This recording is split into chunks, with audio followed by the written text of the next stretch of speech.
Smile.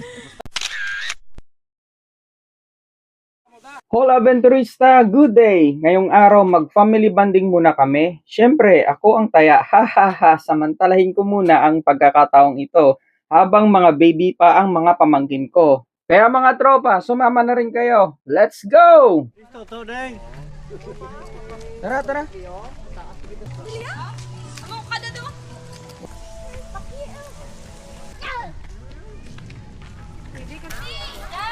Yan ba? Ito may bahay sakali may antokin. Kasi mamayang ha. Dito si Arpa? Ito may switch dito sa labas. Oh. Ayun. Ito. Mami May isang switch. Ayun. Mami man. Welcome to Jade Energetic Paradise and Adventures Resort. Paano yan? Mapagod na kayo mamaya. Oh, hindi okay lang na. Yan. Hindi naman mapanot eh. Daming lubid. Okay ka. Tara. Akit din tayo. Tara nini. Hindi ka magliwat, abad na. Dito, tama doon. Ay, hindi pala tayo pwede. Abad na tawag na diskusya. Si ano man to? Dali. Ala. O yung mga bata bawal sa malalim mamaya. Bawal yung doon na sila sa sa mababaw. Gas. Yung mga bata bawal sila sa malalim. Kahit may ano to may bata. Doon lang sila sa bahan. Sa mga bata. Ang pambata nagdamihirap na, may problema tayo dyan.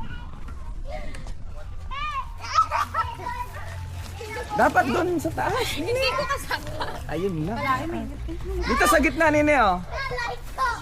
Ay, pabata nga. Diba?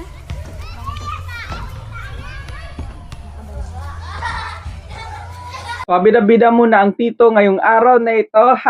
Ganito pala ang feeling na proud tito ka na sa mga guwin buliliit. Tara na mga tropa, sumama muna kayo para mag-explore tayo sa Jade Energetic Paradise and Adventures Resort na matatagpuan sa Kabayugan, Badiangan, Iloilo. Sa pagpasok pa lang kanina, bumungad na ang mga prehistoric statue ng dinosaurs at mga Marvel comic characters gaya ni Thor at Hulk at marami pang iba na sadyang mapaparami ang pagpapapicture taking para i-post sa social media. May maayos at secured naman na parking area at kung nais mag-team building pwede dahil may basketball court para gawin ang nais na aktibidad. May maayos na palaruan ng mga bata na ikakagalak at ikakatuwa ng mga ito. Ngunit iba yung pagbabantay pa rin ang kinakailangan para maiwasan ang mga hindi inaasahang problema. Nasa 2 talampakan ang lalim ng swimming pool para sa mga bata. Sa mga matatanda naman ay nasa 4 na talampakan ang lalim ng swimming pool. May mga nakantabay naman na lifeguard na tumitingin para sa seguridad ng bawat isang naliligo. Pero kinakailangan pa din ng maigting na pagbabantay ng mga magulang at mga guardians nito para masigurado ang seguridad ng mga bulilit na naliligo. May mataas na padulasan o tower slide para mag-enjoy ang summer vacation ng bawat isa. Subalit, kinakailangan pang gumamit ng swim ring, inflatable or salbabida para smooth ang pagpapadulas pababa. Pero pag walang gamit na salbabida, hindi magiging maayos ang pagpapadulas pababa. Kaya ang points na may bibigay ko sa tower slide nila ay 5 out of 10 points. Disappoint man ako pero tuloy pa din ang saya. Hoping na ma-improve ito ng management ng Jade Energetic Paradise and Adventures Resort. Pinabook in advance ko para ma-priority ang cottage with room at extra pa na cottage house dahil sa dami namin para maging maayos at secured ang aming bakasyon. At mamaya, in the end of this video, sasabihin ko ang naging total expenses na aking nagastos para ma-share ko naman at magka-idea naman ang bawat manonood. Sakaling may nais ng fresh tilapia, mayroon silang fund para mamingwit.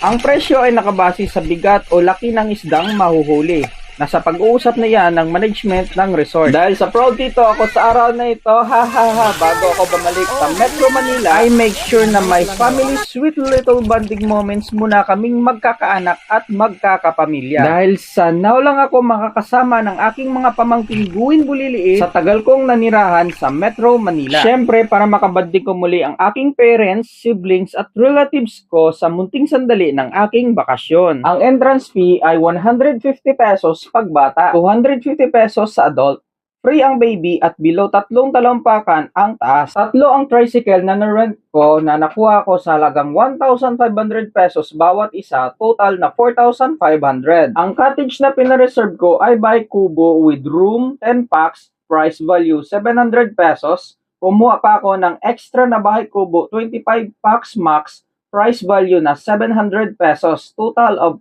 1,400 pesos. Dahil sa proud tito ako na pabida-bida sa mga guwin bulilit na mga baby spa na aking mga pamangkin, isinecure ko na ang cottage, transport rent at entrance fee sa halagang expenses in total ay mahigit kumulang 13,000 pesos. Kaya mga tropa, salamat sa panonood. Paalam!